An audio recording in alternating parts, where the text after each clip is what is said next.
Hello, hi there, Aquariuses. I do hope that you are all well. This is your love horoscope, sort of, for 2020, because April 2020 is peculiar times and extraordinary times that we are living in. So, this is a love reading predominantly, but if there is anything else that Spirit wants to let you know that may impact your sign in particular, that is outside of that, I'm allowing it to come in because usually I only do love readings, because it's unusual times. We're in a global pandemic a little bit right now, so I'm allowing that in because I'm expecting, even though it has been a little bit different for every sign so far that I've been doing, I'm expecting it to really impact our love lives because of the different measures that are put in all across the world.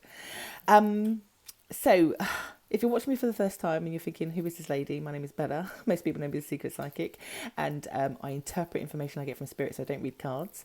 If you'd like to know more about me and my services, the links are just down below. And if you'd like to hear me again, subscribe and hit the notification bell, because then you won't miss me in the future. And if you know me very well, I like to just jump right in. So what happens, or what's coming about that you need to know? Right, I have to say straight away, they are bringing up more about work and money for you guys straight away than they are with work. And of course that may impact your love life, and I'll see how that goes. So the first thing they're bringing out is changes in contracts that are not favourable, but they are temporary, I have to say, for a lot of people. I feel I get in the words unions, I'm getting the words conflict, I'm getting the words anger being given. First 2 weeks, actually, this goes into. So for some of you, it happened the first week, some of you, it happened in the second week. There is changes in your work, guys, that don't feel favourable. That feels like you understand and don't understand, but also you want to fight against it, because depending on what country you're watching this from, there's going to be different rules, different laws, different everything that would impact all of you in different ways. I'm trying to make this as general as I can, but there is some disappointments. I get for some of you, you'll give your furloughed. Some of you it's part-time. Some of you are asked to take less. Some of you are asked to terminate contracts and then be re-evaluated later on. I get for some of you, depending if you do have unions, that some of you will group together to kind of fight against it. If not, then you will want to voice your concerns, because there does seem a little bit of a sense of unfairness, not necessarily just about the pandemic, but maybe that some of the companies are thinking more about themselves and not you, and therefore not really thinking through some of the things, the support packages that would be there to support them, that would then keep you there. And that's what feels like it's not just the disappointment of some loss or some changes, because there's not all of you that's going to have a loss. There is changes that actually you know better because you've read something or seen something where you're like, well, why don't you just answer or claim for this and then we'd all be fine? Do you see what I mean? You have that going on for the first 2 weeks. Now, how does that affect your love life? Quite a lot, because it feels like it's the only thing that's on your mind. It's the only thing that you care about. And of course it is, because that's what pays your rent, pays your bills, puts food in your belly. So wanting to date is going to possibly get out the window. Or if you do date, I have to say you might not be the best company, because all you'll want to talk about is how hard done by you feel at this time, which is completely understandable. But doesn't do any favours, does it, for love also too. And if you're cross-watching this, you might be like, oh, no, that explains why that person is being funny or weird or even not talking, because some of you just won't want to engage or talk. If you're in a long-term relationship, the same will be true. Your relationship will be consisting of problem solving.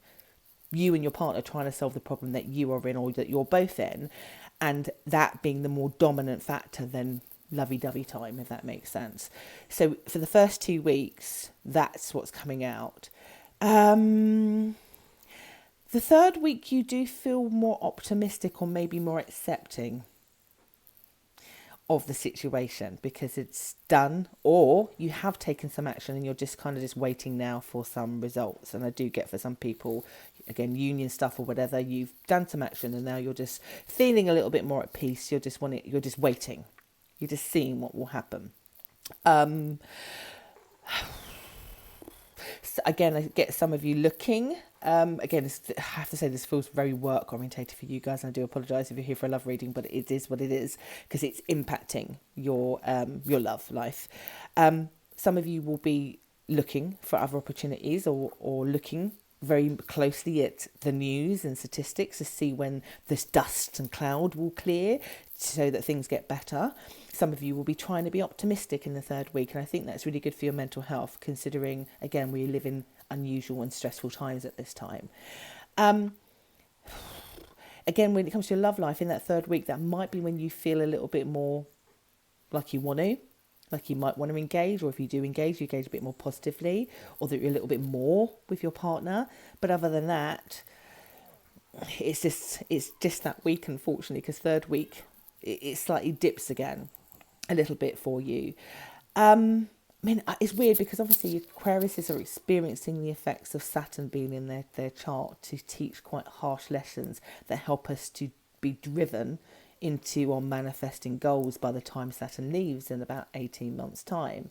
And I know this is happening to everybody, but it does feel like for Aquariuses, this is extra a little bit. And I hate to be the bearer of this kind of negative news, but I also like to be truthful.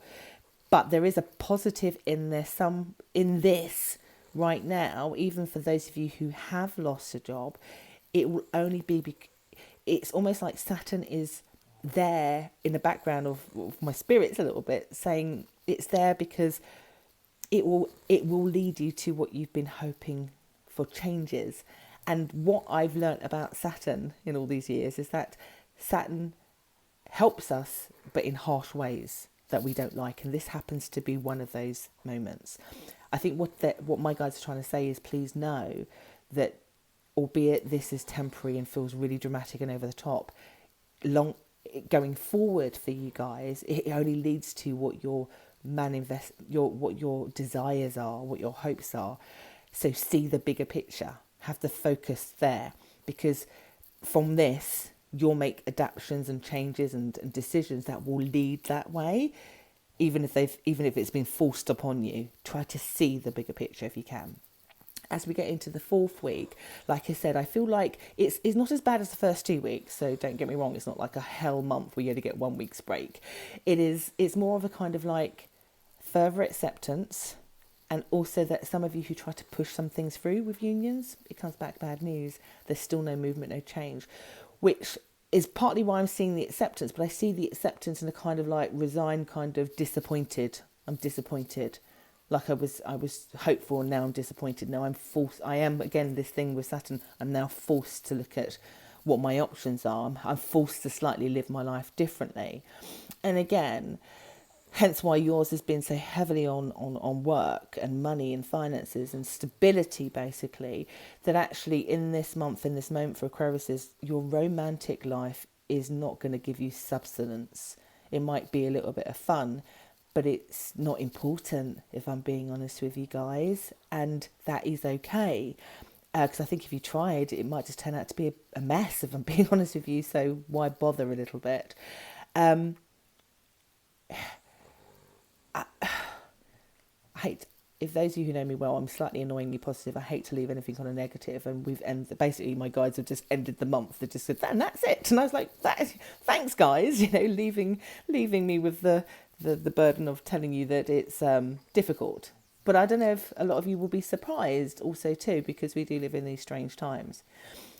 But the one positive that I can leave you with is what I just said about Saturn, which is, this feels messy, but there is a bigger picture.